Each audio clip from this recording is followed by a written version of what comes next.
Hi, this is Professor Stugard, and in this lesson, we're going to be learning about limits, particularly limits of functions of two variables.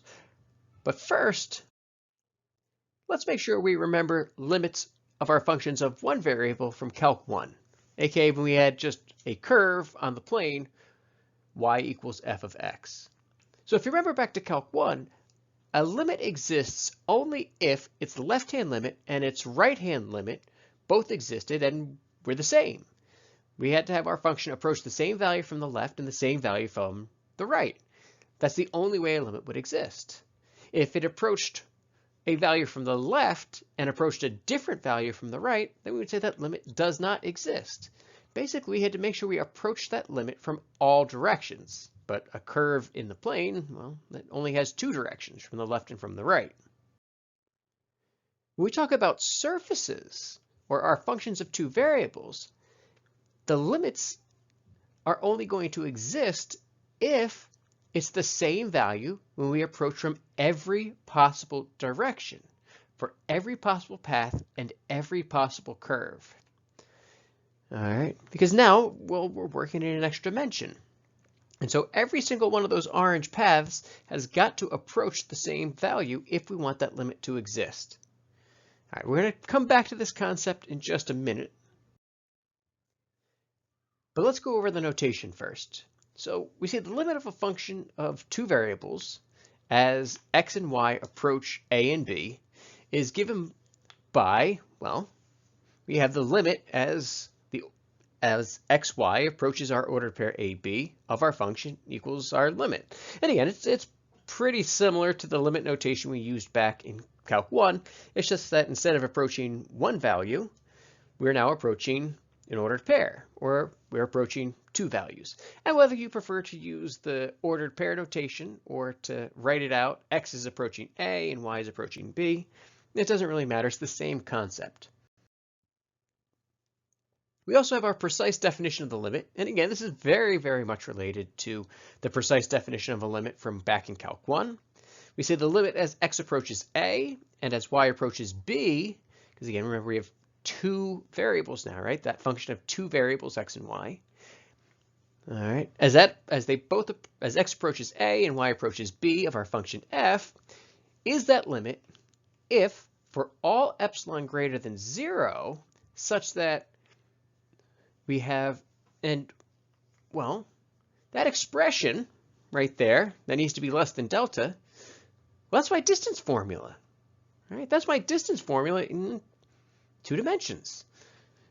And that's very much related to, again, how we did limits in Calc 1, where it was the distance in one dimension, which was our absolute value.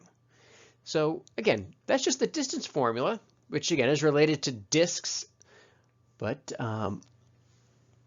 as long as that distance is less than delta, then, well, then the absolute value of my function is less than my limit for, that the difference between those two values, its absolute value is going to be less than epsilon. So there's our precise definition. It is useful, but we're not going to spend too much time on it in this class. Again, if you're a mathematics major or you're going to be taking topology, then this is very important. If you're an engineer, well, we're going to focus more on, well, the practicality than necessarily the rigorous mathematics at this point. Now, the most important concept, again, for the engineering crowd, is that a function of two variables is continuous at a point if the limit as we approach that ordered pair is equal to the function evaluated at that point. And again, that's very, very similar to the definition for continuity that we had back in Calc 1 when it was only one variable instead of two. But the consequence is that if a function is continuous, so a polynomial function, an exponential function, your sine, your cosine, rational functions on their domain, we can just direct substitute to find our limits. Basically, if I want to evaluate a limit, I can just plug in as long as my function is continuous at that point. Now here's the part where we run into trouble. A limit must be unique. If we test two paths on a surface and get a different value, then the limit does not exist. And this is exactly the same as it was in Calc 1. If my left-hand limit is different from my right-hand limit, then no limit exists. The difference, however, in Calc 3, and now that we're dealing with surfaces, is that if I test two paths and I get the same limit, that doesn't tell me anything. I still have infinity many more paths to check to determine whether or not the limit exists.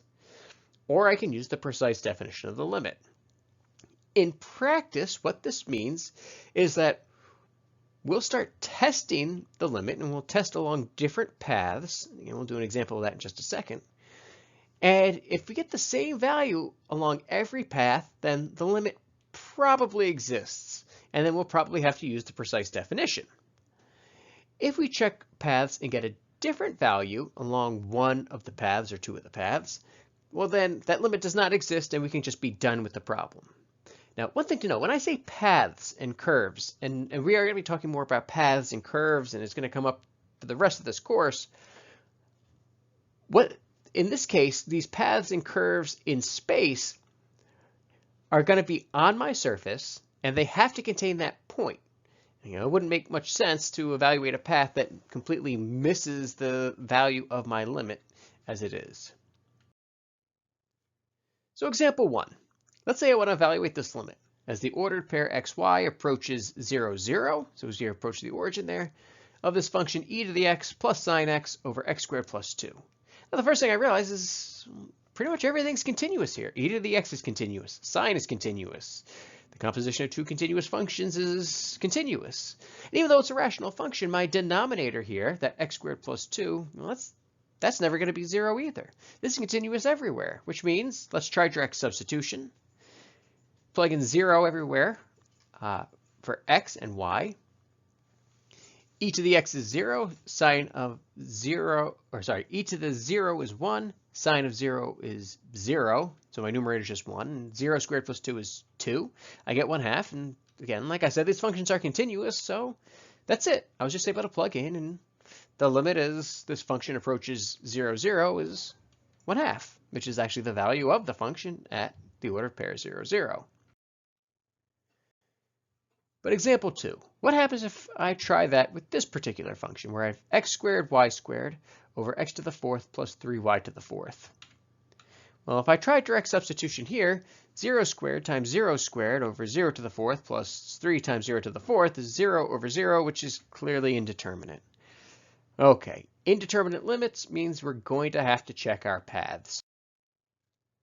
Typically, the first path you want to check is, well, the horizontal line y equals, well, whatever. In this case, it's going to be the x-axis because I need y to equal 0. That's the way my path goes through my ordered pair 0, 0. Well, now this turns into a limit problem of just one variable, just the variable x, and I'm going to substitute 0 for y everywhere. All right, so again, replace every y with 0, and then reevaluate the limit. But let's simplify before we try to evaluate the limit. Now my numerator is clearly 0 because x squared times 0 squared is still 0. And my denominator, well, the y part goes away, but I still have x to the 4th. But wait a minute, before I even evaluate this limit, what's 0 divided by anything?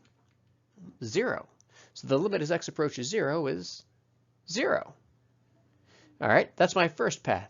Now it's time to check a different path. My different path is going to be path along the y-axis now. And again, I'm choosing a vertical line now. And my vertical line has got to pass through, well, my ordered pair 0, 0, so it's got to be my x-axis. So I have to plug in x equals 0. And if I do that again, plug in zeros everywhere there's an x, now my limit is in terms of y.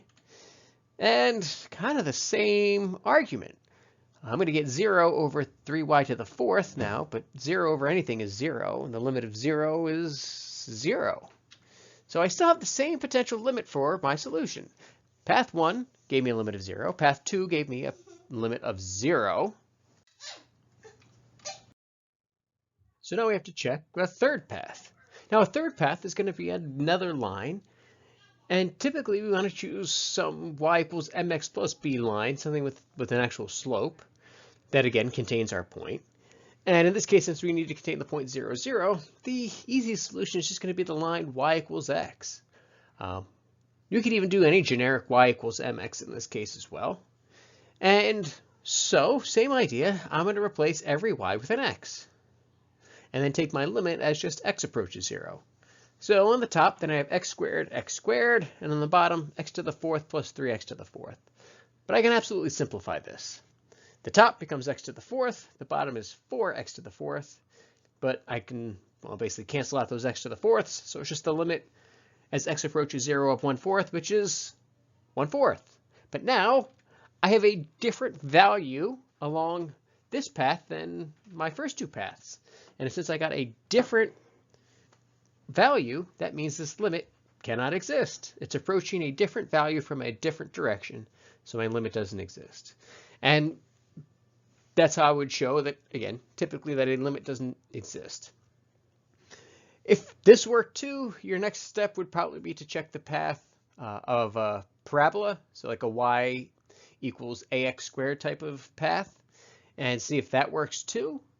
And if that works as well, then it probably does exist, and so you would go through the formal definition of a limit, that precise definition with epsilons and deltas, and do an epsilon delta proof. But that's about all I want to cover, again, for this particular section. Limits will come up every once in a while, and being familiar with L Hopital's rule is going to be very, very important, or the old L hops as I call it.